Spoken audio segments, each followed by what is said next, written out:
Bonsoir à toutes et à tous, bienvenue dans cette édition d'information. Les titres de Guinée Info Première. Au niveau de la fonction publique, après la formation civilo-militaire, 100 fonctionnaires, stagiaires et récemment recrutés au compte du département ont entamé leur période de stage probatoire d'une durée d'1 an. Cette période permet à ces agents de mieux découvrir les services avant leur titularisation. Et puis, 11e congrès africain des ressources humaines à Conakry regroupe les représentants de plusieurs pays africains. Il est question de mettre en lumière les stratégies de gestion du personnel et le développement des effectifs.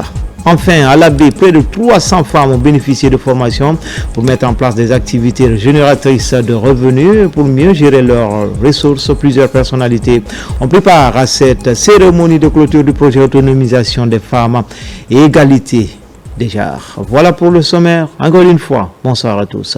Conakry abritera depuis ce mardi, le colloque international sur le financement du développement local par les ressources minières, un colloque couplé à l'Assemblée générale du réseau des institutions africaines de financement des collectivités, le modèle de financement de l'ANAFIC qui était au cœur des débats. Mohamed Lamine Kamara.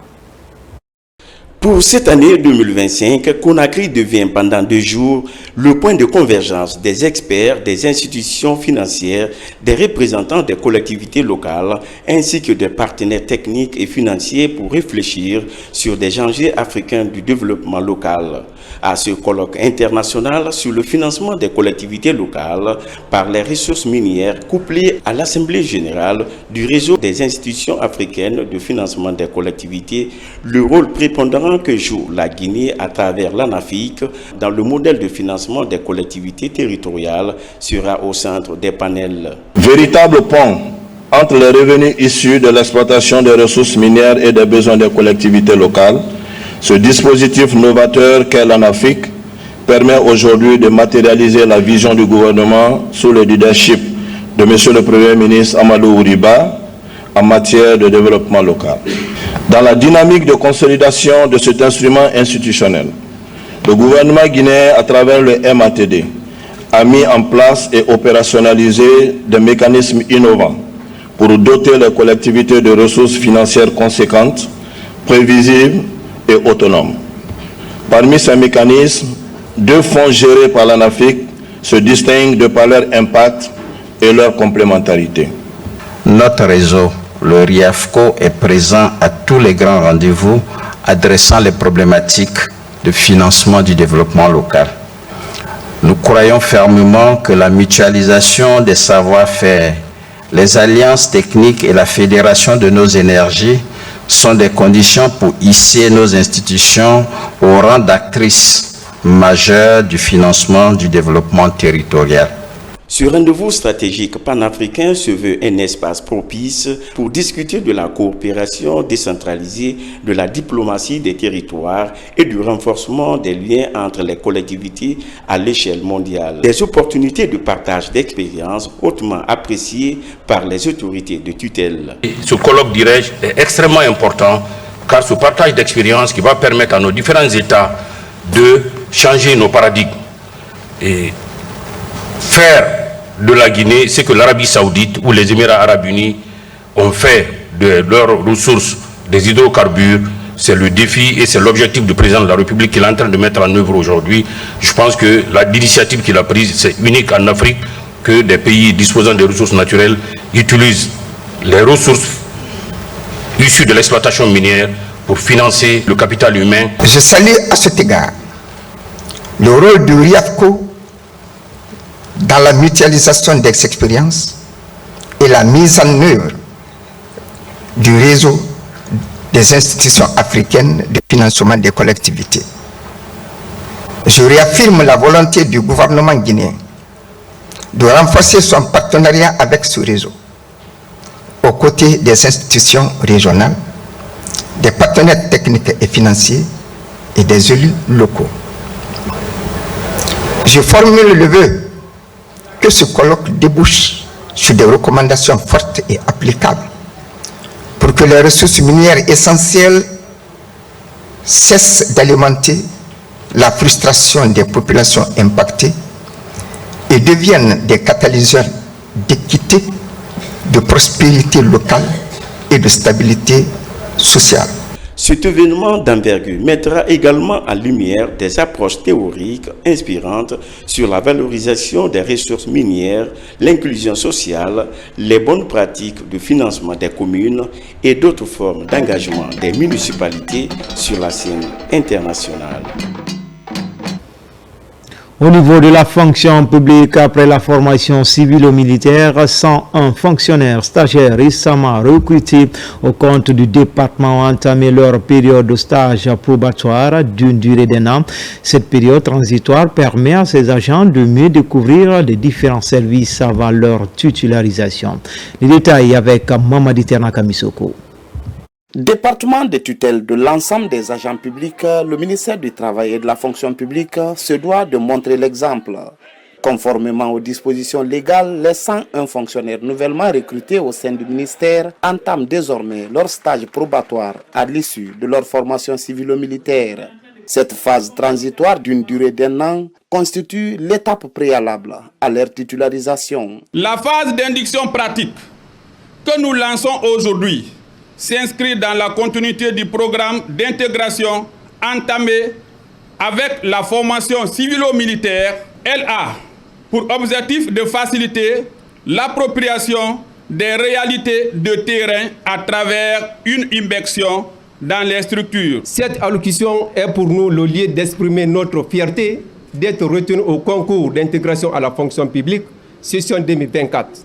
Aussi transparent d'une qualité et d'un record jamais vu dans les archives de l'État guinéen, mais aussi de manifester notre profonde reconnaissance à l'endroit des autorités du ministère du Travail et de la fonction publique qui marquent notre entrée solennelle par l'organisation d'un tel événement. Cette période sera mise à profit pour inculquer à ces nouveaux serviteurs de l'État les valeurs fondamentales de transparence, de loyauté et de redevabilité envers la République. C'est ce processus qui prépare déjà le nouvel agent public à ses responsabilités et à ses nouvelles missions. J'en ai profité pour partager des conseils utiles en fonction des notions qu'ils ont déjà reçues lorsqu'ils étaient dans le parcours d'induction civilo-militaire, en les appelant à la responsabilité, à la discipline et à l'incarnation des valeurs du service public.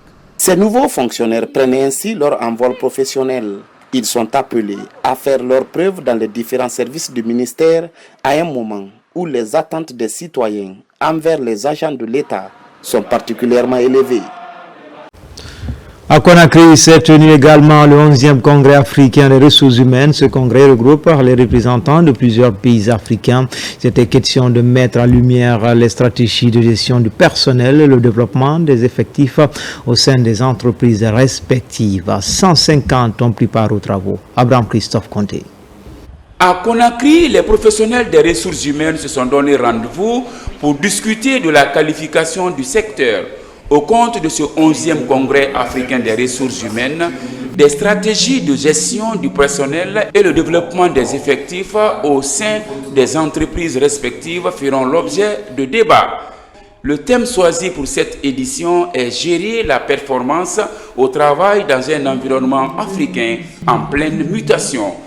Plus de 150 participants prennent part aux travaux. Le grand but de ce grand congrès est réellement de revaloriser la fonction des ressources humaines.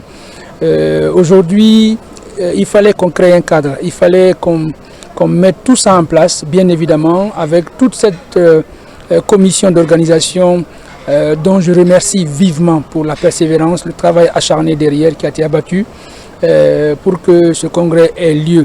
À travers l'architecture de l'organisation de cette rencontre de Conakry, le Congrès africain de ressources humaines RH 2025 s'annonce comme une plateforme incontournable pour s'inspirer, échanger et repenser les enjeux pour façonner le monde du travail d'aujourd'hui et de demain. La Guinée étant un de ces pays-là qui a lancé un certain nombre de chantiers importants et le fait de tenir ce congrès-là sur le développement des ressources humaines ici à Conakry nous a paru comme professionnels en République centrafricaine d'être partie prenante. La Guinée résolument est engagée dans la refondation institutionnelle, dans la refondation aussi des ressources humaines, de la gestion des ressources humaines. La gestion des ressources humaines ne se limite pas qu'au secteur mixte et privé.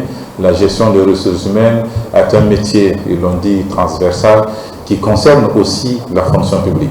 Au cours de ce 11e congrès, des panels inspirants et des moments d'échange privilégiés feront de ce conclave de Conakry une source d'idées nouvelles et des perspectives innovantes seront envisagées pour une meilleure qualification du secteur. Construction des logements sociaux, une cité moderne de 280 appartements vient de sortir de terre à Somfonia, c'est dans la banlieue de Conakry. Le ministre de l'Habitat était sur le site pour s'enquérir de l'évolution des travaux. Mori Kondé a exhorté l'entreprise contractante à accélérer les travaux de finition pour livrer l'infrastructure dans un bref délai. Mamadou Saliouba. À Somfonia-Lac se dresse cette cité moderne. Ces logements sociaux sont sortis de terre à moins de 2 ans. Sur place, les ouvriers s'activent sur les travaux de finition.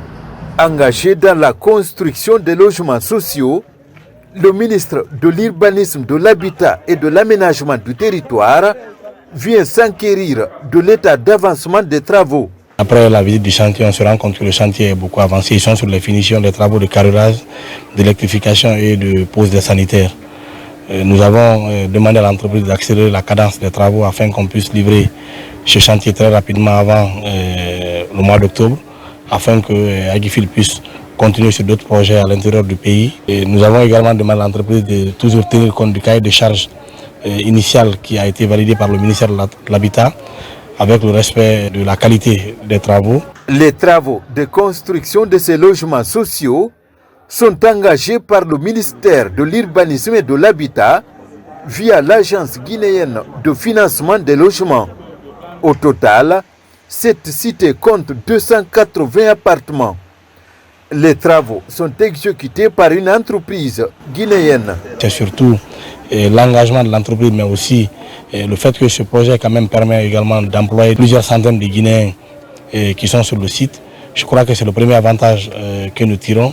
Et le second, c'est que ce chantier soit réalisé par une entreprise locale guinéenne qui prouve que lorsque nous nous faisons confiance, on peut aboutir à un certain nombre de choses. Nous avons un bureau de supervision et de contrôle qui est d'INACAT, qui est là au quotidien en permanence, qui suit les activités, qui réceptionne au fur et à mesure. Donc nous veillons à ce que le cahier de charge soit respecté et que la qualité ne souffre de rien. Avant de quitter le chantier, le ministre Mori Kondé s'est rassuré de la disponibilité des matériaux de finition des travaux. Des travaux suivis de près par l'Agifil pour la qualité et le respect du cahier de charge.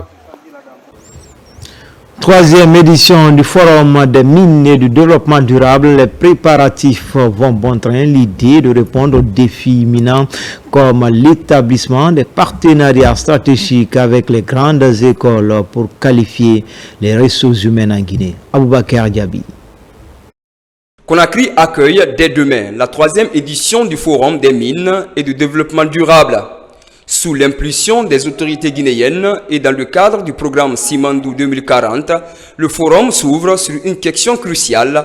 Quelles compétences pour transformer le potentiel minier en développement durable? Nous avons voulu que cette 3e édition du FOMID soit un levier de coordination nationale entre les différents acteurs, qu'ils soient publics, privés, mais également académiques, autour donc des enjeux d'emploi, de formation, de responsabilité sociale et surtout d'investissement durable. La vision portée par Simandou Academy, c'est-à-dire la promotion donc de l'excellence dans le système éducatif, la construction d'infrastructures modernes adaptées aux exigences d'une éducation de haut niveau et surtout l'établissement de partenariats avec les grandes écoles.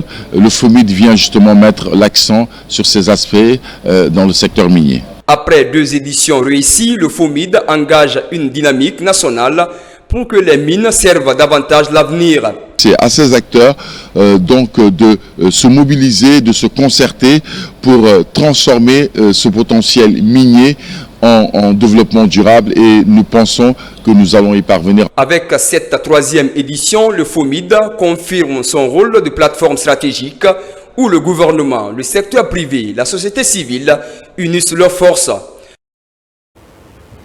À Massanta, les populations se frottent les mains suite aux travaux de réhabilitation et d'extension du barrage hydroélectrique de la Lofa, construit en 1956. Ce bijou était en ruine depuis les années 1980.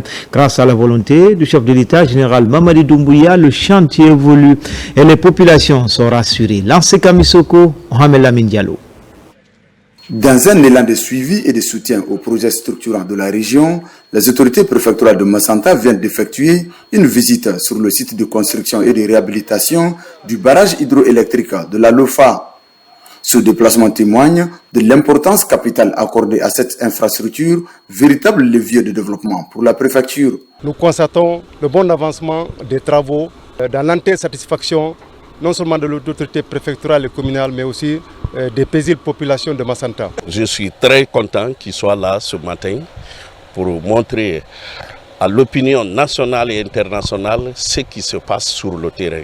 Le barrage de la Lofa, initialement mis en service en 1956, avant de cesser ses activités dans les années 1980, est aujourd'hui en cours de réhabilitation et d'extension grâce à la volonté du chef de l'État, le général d'armée Mamadi Doumbouya. Le projet avance et à la satisfaction des populations. Nous remercions beaucoup le président général Mamadi Doumbouya pour le lancement de ce gigantesque projet au profit de Massanta. Le site de la carrière, comme nous l'avons dit aujourd'hui, puisque les granites seront utilisés pour les biens de la commune, pour la préfecture de Massanta, nous allons voir et remonter à nos hiérarchies ce que nous pouvons faire sur là-dessus.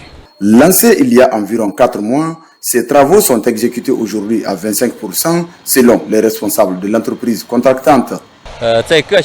Si toutes les conditions sont remplies, dans 2 ans, nous pourrons finir les travaux comme convenu dans le contrat. Cette sortie de terrain est une occasion pour les autorités administratives de Massanta et les représentants du ministère de l'Énergie, de l'Hydraulique et des Hydrocarbures de constater l'état d'avancement des travaux afin d'apporter le soutien nécessaire pour garantir l'exécution correcte du cahier de charges. Le président directeur général de la panafricaine des banques est arrivé à Conakry, une des grandes figures de la finance en Afrique et dans le monde. Il est venu échanger avec le gouvernement pour étudier les voies et moyens pour qu'Ecobank accompagne davantage la Guinée dans des secteurs comme l'agriculture, l'industrie ou encore les mines. On le suit au micro de Thierry Ousmane Diallo. Parmi les secteurs où la coopération guinéo-ivoirienne est appelée à prendre de l'essor, l'on peut aussi noter l'enseignement technique. En février dernier, une mission conduite par la ministre Aminata Kaba s'était rendue en Côte d'Ivoire pour signer un accord cadre de coopération dans le domaine de la formation professionnelle. 3 mois plus tard, une mission ivoirienne est reçue à Conakry et la formation des formateurs est définie comme une priorité. Le programme de cette mission, c'est vraiment un échange sur la formation des formateurs, sur la formation des chefs d'établissement. Donc en premier lieu, ce travail, il reprend, ce sera un accord entre l'AMPET. Nous sommes tous des pays qui aspirent à un développement industriel. Et dans ce sens, chacun de nous a une expérience à partager avec l'autre.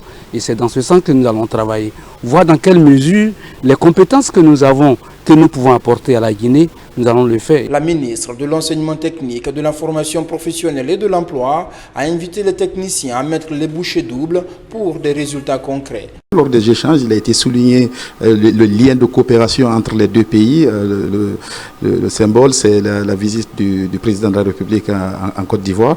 Donc tout ça montre la dynamique que les deux pays veulent impulser et effectivement, c'est le bon tempo. Nous espérons que dans les jours à venir, nous allons passer aux phases concrètes de réalisation de l'accord. Les semaines à venir, des formateurs guinéens et chefs d'établissement d'enseignement technique pourraient se rendre en Côte d'Ivoire. Des actions vont aussi être engagées sur le contenu des formations avec pour but d'uniformiser les programmes. Vous l'avez plutôt compris, c'était l'arrivée d'une mission ivoirienne dans le cadre de la coopération technique. Au niveau de l'enseignement technique, et surtout des accords sont annoncés dans les prochains jours. Enfin, à l'Abbé, après quelques semaines de travaux intenses, près de 300 femmes ont bénéficié de formations pour mieux mettre en place des activités génératrices de revenus et gérer leurs ressources. Plusieurs personnalités ont pris part à la cérémonie de clôture du projet dénommé Autonomisation des femmes, égalité de genre. Reportage Noumousso Diagiti, Sarafodine Diallo. Pendant plusieurs jours, 278 femmes issues de différents secteurs d'activité ont appris à gérer efficacement leurs ressources et à démarrer une entreprise capable de générer des revenus. En parallèle, de nombreuses personnes ont été sensibilisées aux violences basées sur le genre. Soutenu par le ministère de la Promotion féminine, de l'enfance et des personnes vulnérables, le projet est mis en œuvre par l'ONG Children Future Guinée sous financement de l'ambassade d'Allemagne. Ils nous ont donné des outils qu'on doit utiliser pour faire la gestion financière et aussi que nous devrions différencier la poche de l'entreprise à celle personnelle. Nous nous engageons à participer aussi au développement économique de notre pays. Cette cérémonie de remise des satisfecits marque un nouveau départ pour ces femmes.